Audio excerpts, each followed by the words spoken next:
कैलाश पर्वत एक ऐसा स्थान जो रहस्यों से भरा हुआ है। यह पर्वत जितना ऊंचा, इसकी सच्चाई उससे भी कहीं ज्यादा गहरी। दुनिया का एकमात्र पहाड़ जिसके अंदर ऐसे अनसुलझे रहस्य हैं जो हमारी सोच और विज्ञान की सीमाओं को तोड़ देते हैं। 2001 चीन सरकार ने कैलाश पर कुछ ऐसा देखा जिसके बाद उन्होंने कैलाश पर चढ़ने पर प्रतिबंध लगा दिया। दुनिया का सबसे ऊंचा पहाड़ माउंट एवरेस्ट, जिसकी ऊंचाई 8,848 मीटर है, उस पर आज तक 7,000 से ज्यादा लोगों ने चढ़ाई की है। वहीं कैलाश पर्वत, जिसकी ऊंचाई मात्र 6,638 मीटर है, फिर भी आज तक उस पर कोई नहीं चढ़ पाया सिवाय एक आदमी के। तो आखिर ऐसा क्या है कैलाश में जो लोगों को इस पर चढ़ने से रोकता है?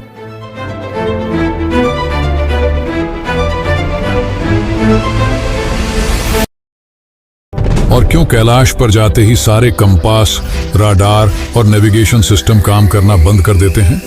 माना जाता है कि यहाँ हिम मानव या यति भी रहते हैं, और यह दावा न सिर्फ वहां रहने वाले लोगों ने किया है, बल्कि 2019 में भारतीय सेना ने भी कुछ ऐसे ही दावे किए थे। प्रमाण के तौर पर उन्होंने तस्वीरें भी क्लिक की थीं।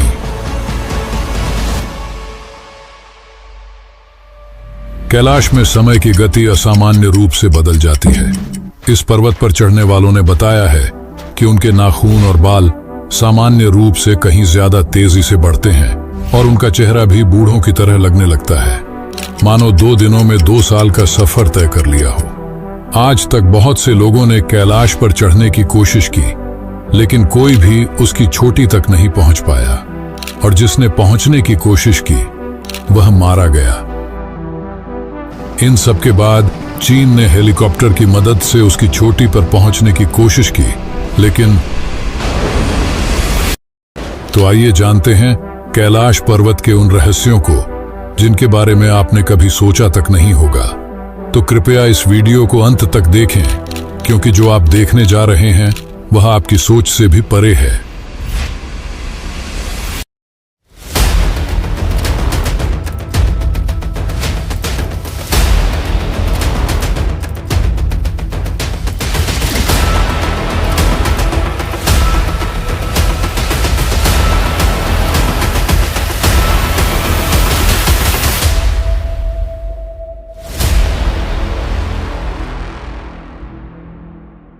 उन्नीस 1962 में भारत और चीन के बीच का सीमा विवाद इतना ज्यादा बढ़ गया कि यह एक भयंकर युद्ध में बदल गया, जिसमें भारत को भारी नुकसान उठाना पड़ा।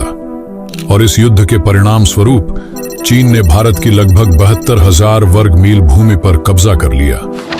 तब से कैलाश पर्वत चाइना ऑक्यूपाइड तिब्बतियन रीजन के अंदर आता है, जो कि भारतीय सीमा से लगभग 100 किलोमीटर दूर है। यह पर्वत हिंदू, बौद्ध और जैन तीनों धर्मों के लोगों के लिए आस्था का प्रतीक है। 1991 में चीन और जापान के कुछ वैज्ञानिकों ने मिलकर कैलाश पर चढ़ने की योजना बनाई। बहुत दिनों तक रिसर्च करने के बाद एक दिन साफ मौसम देखकर उन्होंने ऊपर चढ़ना शुरू किया। कुछ दूर ऊपर चढ़ने के बाद एक भयानक एवलांच ने उनका रास्ता रोक दिया। फिर बर्फबारी होने लगी और मौसम अचानक ही बदलने लगा, जिसके कारण उनके 19 वैज्ञानिकों की चढ़ाई के दौरान ही मौत हो गई। इसके बाद और भी कई ऐसे हादसे हुए जहां लोगों ने कैलाश पर चढ़ने की कोशिश की और मारे गए, और जो जिंदा बचकर आ भी जाते थे वे कुछ बता नहीं पाते थे, और 2 सालों के अंदर ही उनकी मौत हो जाती थी। चीन को भरोसा था कि कैलाश पर्वत पर कुछ तो रहस्य है। इन हादसों के बावजूद भी चीन ने हार नहीं मानी और अब वे हेलीकॉप्टर लेकर कैलाश पर चढ़ने लगे। जब वे थोड़ी ऊंचाई पर पहुंचे तो जो नजारा देखा वह काफी खूबसूरत था, लेकिन फिर अचानक मौसम खराब होने लगा। बिजली इस तरह चमकने लगी मानो हेलीकॉप्टर को जाने से रोक रही हो। ऑक्सीजन सिलेंडर होने के बावजूद उन्हें सांस लेने में तकलीफ होने लगी, पर उन्होंने हार नहीं मानी और ऊपर की ओर बढ़ने लगे। पर कुछ ही देर बाद हेलीकॉप्टर के नेविगेशन, कंपास और राडार सिस्टम ने भी काम करना बंद कर दिया। धीरे धीरे हेलीकॉप्टर के सारे पार्ट्स बंद हो रहे थे। हेलीकॉप्टर क्रैश होने की कगार पर था, जिसके बाद उनकी हिम्मत टूट गई और वे वापस लौट आए। चीन के कैलाश पर चढ़ने में असफल होने के बाद 2 रूसी, 1 ब्रिटिश और 1 अमेरिकी पर्वतारोही ने कैलाश पर चढ़ने की परमिशन ली। इन पर्वतारोहियों ने कई बड़े बड़े पहाड़ों पर फतह हासिल की थी। सभी को लगा कि वे कैलाश पर भी चढ़ जाएंगे, पर फिर एक हफ्ते तक उनका कुछ पता नहीं चला। और लगभग 10 दिन बाद जब वे वापस लौटे तो जो नजारा देखने को मिला वह काफी चौंकाने वाला था। उनके बाल बड़े बड़े और चेहरे पर झुर्रियां थीं, मानो उन्होंने 10 दिनों में 10 सालों का सफर तय कर लिया हो। और फिर कुछ दिनों बाद एक अजीब स्थिति के चलते सभी की मौत हो गई। तो आखिर ऐसा क्या है कैलाश में जो लोगों को यहां जाने से रोकता है? वैज्ञानिक आज तक इस सवाल का जवाब नहीं खोज पाए, पर पुराणों के अनुसार यह एक पवित्र स्थल है जिसकी रक्षा स्वयं भगवान शिव करते हैं। कुछ मान्यताओं के अनुसार यहाँ 7 चिरंजीवी और सप्तर्षियों के साथ ही महाघोरियों की शक्तियां भी हैं जो लोगों को कैलाश पर चढ़ने से रोकती हैं। और कैलाश पर चढ़ने वाले सभी लोगों ने इन अलौकिक शक्तियों को महसूस किया है। 1999 में रूसी विशेषज्ञ अर्नस्ट मुल्दाशेव अपनी एक टीम के साथ कैलाश पहुंचे। उनकी टीम में भूवैज्ञानिक और इतिहासकार भी शामिल थे। उन्होंने कई महीनों तक कैलाश के नीचे और आसपास शोध किया और अपनी पुस्तक where do we come from में एक चौंकाने वाला दावा किया। वे बताते हैं कि कैलाश कोई साधारण पर्वत नहीं बल्कि एक मानव निर्मित पिरामिड, मैन मेड पिरामिड है जो अंदर से खोखला है। उनके अनुसार कैलाश को सदियों पहले मनुष्यों द्वारा बनाया गया था। वे बताते हैं कि रात में कई बार उन्हें और उनकी टीम को कैलाश के अंदर से अजीबोगरीब आवाजें सुनाई दी, मानो उसके भीतर कोई रह रहा हो। अर्नस्ट मुल्दाशेव की इस वर्णन से मेल खाती बात हमें हिंदू और बौद्ध ग्रंथों में भी मिलती है। इन ग्रंथों के अनुसार कैलाश के नीचे एक भव्य नगरी बसी हुई है जहां के लोग हजारों वर्षों से जीवित हैं। इस नगरी का नाम है शंभल या शंभला। कैलाश पर्वत पर चढ़ने वालों का दावा है कि उन्होंने बर्फ पर 3 से 4 फीट लंबे विशाल फुटप्रिंट्स देखे हैं। केवल स्थानीय लोग ही नहीं बल्कि इंडियन आर्मी ने भी ऐसे पद चिन्ह देखने का दावा किया है। 2019 में इन दावों के प्रमाण के लिए तस्वीरें और वीडियो भी बनाए गए थे।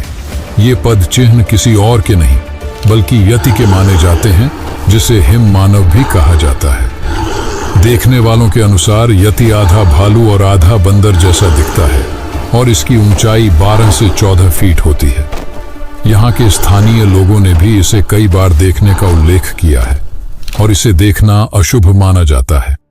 इसी कारण इसके बारे में ज्यादा चर्चा नहीं की जाती।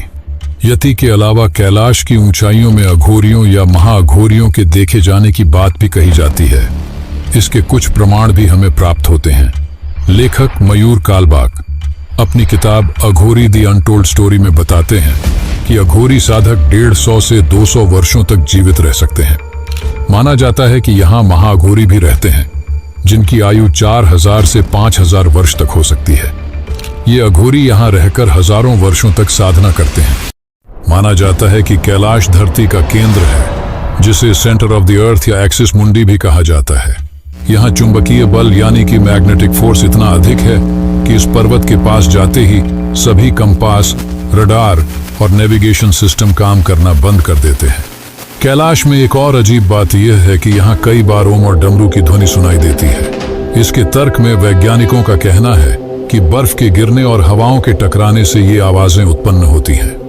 पर सवाल यह है कि दुनिया में और भी कई बर्फीले पर्वत हैं, फिर केवल कैलाश पर ही ये ध्वनियां क्यों सुनाई देती हैं, जिसका विज्ञान के पास कोई जवाब नहीं है। जरूरी नहीं कि जो हमारी समझ से परे हो वह असत्य हो, क्योंकि ओम की ध्वनि पूरे ब्रह्मांड में विद्यमान है। शिव का वास है कैलाश में और शिव ही सत्य हैं और सत्य ही सनातन। माना जाता है कि भगवान शिव आज भी अपने शिवगणों के साथ कैलाश में निवास करते हैं। यही शिवगण या यूं कहें भूत, प्रेत और आत्माओं की टोली लोगों को कैलाश पर चढ़ने से रोकती है।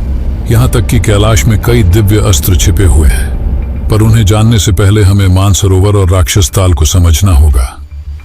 कैलाश पर्वत से मात्र 35 किलोमीटर दूर ये 2 झीलें स्थित हैं। दोनों एक ही स्थान पर एक ही वातावरण में हैं, फिर भी दोनों का स्वभाव एक दूसरे से बिल्कुल भिन्न है। मानसरोवर दुनिया की सबसे ऊंची मीठे पानी की झील है और इसका पानी हमेशा शांत और स्थिर रहता है। वहीं इसके बगल में स्थित राक्षस ताल का पानी इतना अधिक खारा है कि उसमें जीवन पनप नहीं सकता। राक्षस ताल का पानी हमेशा उथल पुथल में रहता है, मानो कोई आंतरिक बेचैनी से भरा हो। एक और रहस्य जो विज्ञान की समझ से परे है वह यह है कि मानसरोवर का पानी कभी जमता नहीं। चारों ओर बर्फ से घिरे होने के बावजूद इसका तापमान पूरे साल एक समान रहता है। वहीं राक्षस ताल का तापमान मौसम के अनुसार बदलता रहता है। माना जाता है कि मानसरोवर में स्नान करने से सभी पाप धुल जाते हैं, जिसके कारण दूर दूर से श्रद्धालु यहां आते हैं। बहुत समय पहले अर्थात वैदिक काल में ब्रह्मा जी ने अपनी कल्पना से इस झील का निर्माण किया था। इसी कारण मन से बनी इस झील को मानसरोवर कहा जाता है। वहीं दूसरी ओर राक्षस ताल का निर्माण रावण ने किया था। यहीं बैठकर रावण ने भगवान शिव की तपस्या की थी। इस स्थान पर जाने वाले लोगों को एक नकारात्मक ऊर्जा का अनुभव होता है। दोस्तों, वैसे तो कैलाश के अंदर कई ऐसे रहस्य हैं जो विज्ञान और मानव की कल्पना से कहीं बड़े हैं। कैलाश केवल एक पर्वत नहीं है, बल्कि लोगों की आस्था और भक्ति का भी केंद्र है। शिवजी का वास स्वयं कैलाश में माना जाता है और यह भी कहा जाता है कि कई अद्भुत अस्त्र कैलाश की बर्फ की चादर के नीचे छिपे हुए हैं। यहाँ ब्रह्मशिर, ब्रह्मास्त्र, अर्जुन का गांडीव, शारंग जैसे कई दिव्य अस्त्र गुप्त रूप से सुरक्षित हैं। कहा जाता है कि यहाँ शिरोमणि भी छिपी हुई है। ये वही मणि है जिसे श्री कृष्ण ने अश्वत्थामा से छीन लिया था और पांडवों को दे दिया था। जब पांडव अपने पापों से मुक्ति पाने के लिए स्वर्ग की यात्रा पर निकले, तब युधिष्ठिर ने श्री कृष्ण के कहने पर इस मणि को इसी पर्वत में छिपा दिया, ताकि सही समय आने पर यह मणि अश्वत्थामा तक पहुंच सके। तब से यह मणि सही समय की प्रतीक्षा कर रही है। इसे प्रतीक्षा है अश्वत्थामा की, सभी दिव्य अस्त्रों की और अमर चिरंजीवियों की। इसे प्रतीक्षा है कलयुग के अंत की, ताकि जब कलयुग के अंत में भयंकर युद्ध होगा तो यह भगवान कल्कि की सहायता कर सके।